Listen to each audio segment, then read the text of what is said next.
ભુજ નગરપાલિકા અને મામલતદાર દ્વારા ભુજ શહેરના વિવિધ વિસ્તારોના કાચા પાકા દબાણ હટાવાયા। જેમાં ભુજ નગરપાલિકા અને મામલતદાર દ્વારા ભુજ શહેરના વિવિધ વિસ્તારોમાંથી દબાણ હટાવની ઝુંબેશ આદરાઈ હતી। જેમાં વરસાદી નાળાને નડતા મકાનો તેમજ મામલતદાર કચેરી પાસે આવેલી ચાની હોટલનું પાકું બાંધકામ તોડી પડાયું હતું।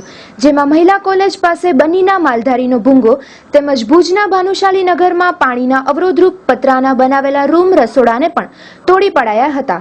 આ કામગીરીમાં નાયબ મામલતદાર શ્રી નીનામા, શહેર તલાટી શ્રી શ્રીમાળી, નગરપાલિકાના પ્રદીપસિંહ ગોહિલ, વિનોદ ગોર વગેરે જોડાયા હતા।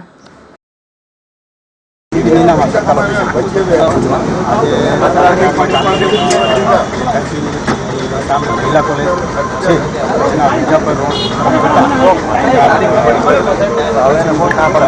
મહિલા કોલેજની દિવાલને અડીને દબાણ હતું ભાનુશાળી ત્યાંના રહેવાસી